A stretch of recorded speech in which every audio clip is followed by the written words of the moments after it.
Bon midi tout le monde. Bienvenue à cette rencontre d'information qui porte en fait sur le projet Scratch et le robot cueilleur. Donc, c'est un projet qui va débuter la semaine prochaine avec vos élèves. Mais pour nous, c'était vraiment important là, de vous expliquer un petit peu en quoi ça consiste et à quoi on s'attend de vous et à quoi vous pouvez vous attendre de nous. Tout d'abord, je nous présente. Alors, je suis Marianne Ducharme, conseillère pédagogique en intégration des technologies au Centre de services scolaires de Montréal et je suis accompagnée de mon collègue Guillaume. Est-ce que, en fait, il y a le même Enchanté. descriptif que moi. Ça ressemble à ça. Donc, on est les deux CPTIC là, au CSSDM. Alors, le projet qu'on vous présente ce midi, en fait, c'est un projet qu'on a vécu à notre centre de service l'an dernier et qu'on avait envie de présenter à l'école en réseau cette année parce qu'on a eu quand même plusieurs classes qui ont participé et qui ont bien apprécié. Donc, on s'est dit, on va le proposer à l'ensemble du Québec. Donc, on est bien content d'avoir des gens, des enseignants d'un peu partout à travers la province. Nous utilisons la plateforme Scratch. Pourquoi Scratch? En fait, c'est de la programmation par bloc. Donc, c'est le langage qui est utilisé derrière la grande majorité des robots qui se trouvent peut-être dans vos classes ou à la maison. C'est aussi une plateforme qui est très sécuritaire pour les élèves. Donc, il n'y a pas d'informations personnelles qui est récoltée. Le nom des élèves n'apparaît pas nulle part. Puis, on va vous montrer comment vous créez votre propre compte enseignant aussi. Donc, les élèves n'ont pas de compte à se créer. Scratch, ça existe depuis une trentaine d'années. Ça a été développé par le MIT à Boston. Donc, vous pouvez vraiment là, être rassuré par l'utilisation de cette plateforme.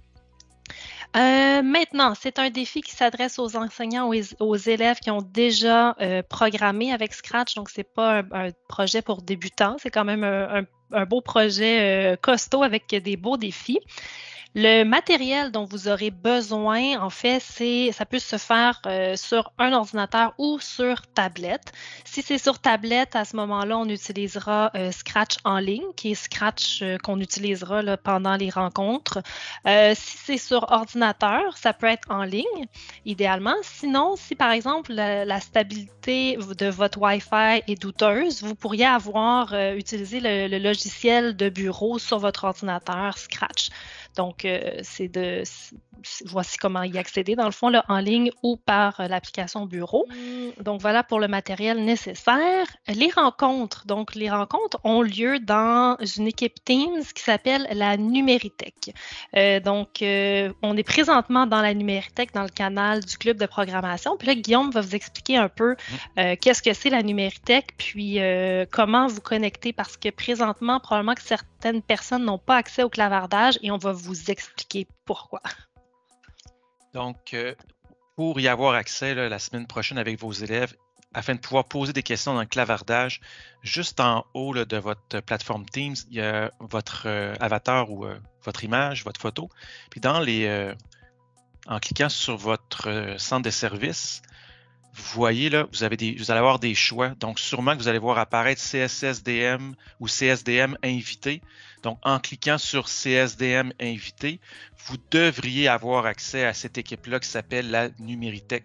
Donc, je recommence là. Donc, en appuyant sur votre avatar, votre photo, sur votre CSS, juste en haut à droite. Donc, vous voyez, il devrait y avoir quelques choix qui s'offrent à vous, entre autres CSDM, puis entre parenthèses, invité. Désolé. À l'intérieur de la Numéritech, donc on retrouve un canal général. Donc, soyez pas surpris. Là. Donc, la Numéritech, c'est un endroit où les enseignants, les directions, des conseillers pédagogiques viennent nous poser des questions TIC, donc en lien avec le numérique. Donc, il y a un canal général et il y a différents canaux secondaires, entre autres le club de programmation. Donc, vous voyez, il y a une petite caméra bleue qui roule en ce moment. Donc, c'est à cet endroit qu'on se trouve en ce moment. Donc, je clique dessus. Et là, vous voyez que notre rencontre est en cours. Et hier, je vous ai interpellé, ça doit être un petit peu plus haut, mais je referai la même chose, là, juste ici. Donc, hier, je vous avais interpellé là, au plaisir de vous rencontrer demain, de faire un petit pouce en l'air. Donc, peut-être seulement de nous faire un petit pouce en l'air au courant de la journée ou au courant des prochains jours pour nous dire que vous avez trouvé le chemin de la Numéritech. Donc, je vais vous interpeller à nouveau d'ici la semaine prochaine. Donc, venez faire un petit pouce en l'air qui va me montrer que oui, je suis d'un autre CSS, mais je suis capable maintenant, en changeant d'instance, à me brancher à la Numéritech. Donc, Peut-être juste oui. préciser, Guillaume, parce que nous, par courriel, on vous a envoyé le lien direct par la rencontre. Donc, on vous a fait ça facile parce qu'on voulait vraiment que vous nous retrouviez ce midi. Par contre, idéalement, si vous voulez avoir accès au clavardage pendant les rencontres, ce serait vraiment de changer d'instance, de trouver l'équipe et d'aller dans le canal plutôt que de... On vous envoie quand même le lien direct parce qu'on veut que vous nous retrouviez, mais idéalement, ce serait de prendre le chemin que Guillaume vient de vous expliquer. Puis dernière chose, dans les fichiers du club de programmation, juste ici, on a créé un dossier qui s'appelle le robot cueilleur. Donc, c'est ici qu'on va déposer toutes les informations, mais inquiétez-vous pas, on va les envoyer par courriel également. Donc, c'est seulement un espace de stockage supplémentaire là, quand vous cherchez de l'information rapidement. Ça va être ici dans le club de programmation, les fichiers, et à l'intérieur du dossier, là, on va retrouver les enregistrements et les documents qu'on va vous faire parvenir par courriel également. Donc voilà pour la Numéritech. Si vous avez des problèmes, vous pouvez communiquer avec nous, puis on pourra vous donner du soutien technique là, pour essayer de retrouver, de revenir nous rejoindre, de venir nous rejoindre à Montréal là, dans la Numéritech. Donc voilà. Merci, Guillaume. Si on revient aux rencontres avec les élèves, donc elles ont lieu le jeudi après-midi. Il y a toujours 2 séances. Donc, vous vous connectez à la séance qui correspond le mieux à votre horaire ce jour-là.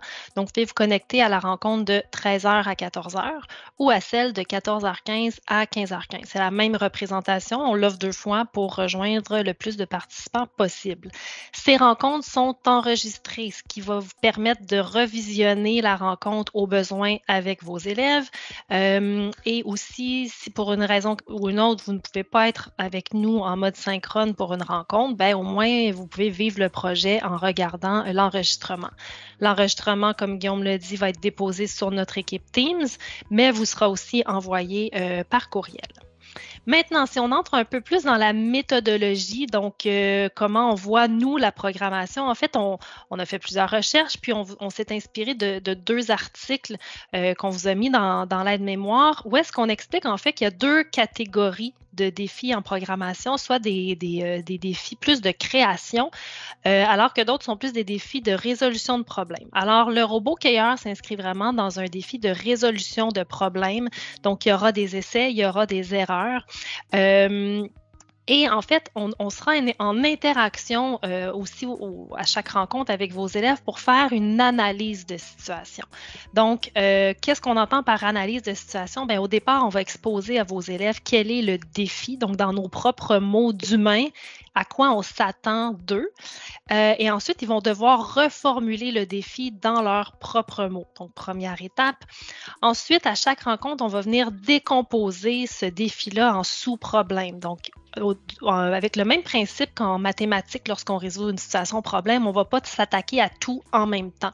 Donc, on ne va pas venir tout programmer en même temps, on s'y perdrait. Donc, on va vraiment découper en sous-tâches le défi avec vos élèves. Donc, on va morceler. Ensuite de ça, on va traduire ça en langage Scratch. Donc, de mots d'humain à mots de Scratch, on va traduire ça. Donc, on va aller chercher les blocs dont on va avoir besoin pour finalement coder, donc programmer. Dans ce projet-là, on va utiliser tous les types de blocs dans Scratch. Donc, c'est vraiment un projet là, qui va être assez englobant. Et donc, comme je vous le disais, là, dans l'aide-mémoire, à la fin, il y a le lien vers 2 articles qui sont intéressants si jamais vous voulez pousser un peu plus votre réflexion sur l'intégration de la programmation à votre enseignement. Maintenant, on va vous présenter le défi. On va vous parler du défi. Donc, Guillaume, je te laisse continuer. Donc, pour le défi, on s'est inspiré d'un vrai robot là, qui s'appelle Samy. Donc, c'est un robot, comme vous pouvez voir, qui est doté de capteurs, bien sûr, là, donc des capteurs qui vont lui permettre de repérer les légumes dans un champ et ensuite de les cueillir. Donc, le robot se promène partout dans le champ, donc va pouvoir les cueillir, les trier aussi en fonction des grosseurs, des couleurs, et va les compter également. Donc, de là, l'inspiration pour le robot cueilleur vient de notre ami Samy 4.0. Je vais vous montrer également une petite vidéo juste ici d'un résultat. Donc, on s'entend, là, les élèves vont créer leur propre projet, donc ça va être similaire à ce que vous allez voir en ce moment. Et puis, je mets ça en marche. C'est parti.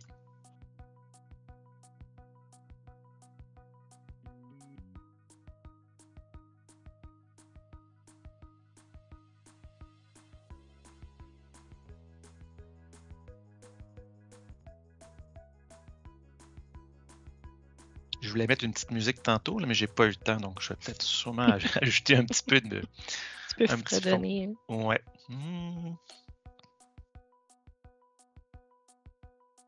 Là, comme vous pouvez voir, les légumes sont en pleine croissance. Quand le champ est prêt, le robot se met en mouvement,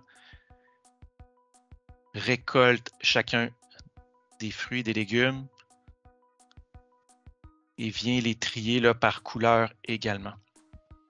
Ce que vous voyez en haut à droite, c'est la zone de recharge parce que c'est un robot, donc il va devoir pendant la nuit se recharger. Donc le travail se réalise jusqu'au moment où le robot rencontre la station de recharge. Et voilà. Merci Guillaume. Donc en fait, c'est un exemple de projet auquel on pourrait s'attendre avec vos élèves, c'est-à-dire qu'un agriculteur veut s'acheter un robot pour sauver du temps et donc ce robot-là va devoir se déplacer partout dans le champ, va devoir cueillir les fruits ou les légumes de 3 couleurs différentes, va devoir les trier et les compter selon leur couleur. Donc, voici le défi du robot cueilleur. Maintenant, le déroulement typique d'une rencontre, en fait, sauf la première où est-ce qu'on parle un petit peu plus que les autres rencontres parce que là, on présente le défi, on fait l'analyse avec les élèves. Il y a toujours une capsule théorique de notre part au début qui est enregistrée, donc caméra fermée parce que ça se retrouve après, là, c'est diffusé ensuite. Et ensuite, il y a un moment de programmation. Donc, au début, 10-15 minutes, on leur donne une partie théorique, des explications et ensuite, vos élèves vont programmer dans votre classe. On reste évidemment avec eux là, pour toute la durée de la rencontre. Si jamais vos élèves ont une question, la première chose à faire, en fait, c'est de se questionner dans la classe. Et si jamais il n'y a pas de réponse qui émane, bien là, à ce moment-là, vous, enseignants, vous pouvez nous interpeller dans le clavardage ou lever la main et on pourra soutenir vos élèves avec cette question-là.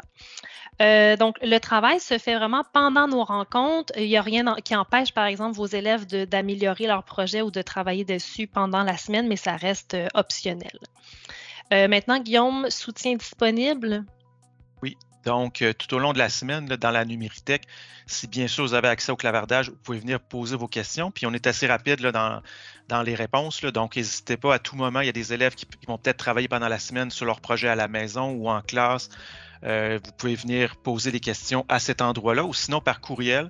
On va vous répondre par courriel également pour s'assurer que le projet se déroule bien. Puis si vous avez des parents également en classe là, qui veulent venir participer au projet lors des rencontres, ça serait une bonne idée parce que vous allez voir que c'est quand même un défi là, qui demande là, pas mal, beaucoup de travail puis d'interaction, de réflexion.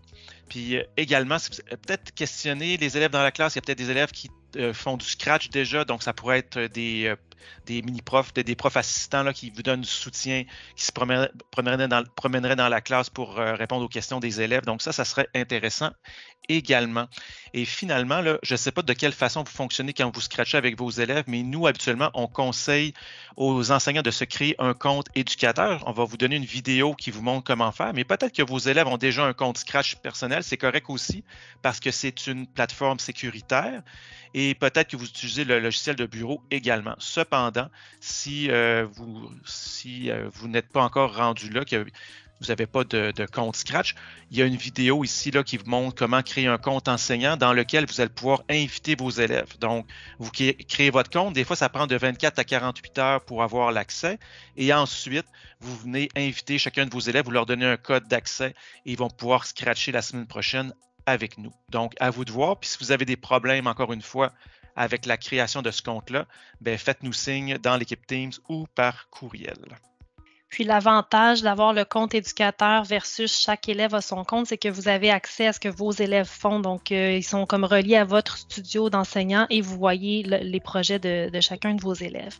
Puisque certains d'entre vous n'ont pas accès présentement au clavardage, je vais me permettre de partager mon écran pour vous montrer l'aide-mémoire qu'on va vous faire parvenir par courriel. Donc, l'essentiel des informations transmises ce midi se retrouve sur cette aide-mémoire en rajoutant une petite citation de Margarita Romero qui traduit bien là, notre vision de la programmation. On a décortiqué ici qu'est-ce qu'on va faire lorsqu'on fera l'analyse de situation avec les élèves. À retenir, vous avez l'hyperlien vers la vidéo que Guillaume vient de vous présenter, un rappel des dates des rencontres. Vous avez l'hyperlien pour chacune des rencontres, donc c'est toujours le même lien en fait. Si vous vous présentez à 13h, vous utilisez toujours le même lien, puis un autre lien pour la rencontre de 14h15. Et les documents intéressants, donc ce sont les 2 articles dont on vous parlait précédemment. Un exemple de projet, donc celui que Guillaume nous a présenté tantôt, et on vous a mis la vidéo du robot cueilleur. Donc, vous pouvez la regarder pour vous-même, mais on la présentera, nous, lors de la première rencontre à vos élèves. Donc, c'était juste pour vous donner une petite primeur qu'on l'a mis ici. Donc, c'est ce qui mettrait fin à notre rencontre.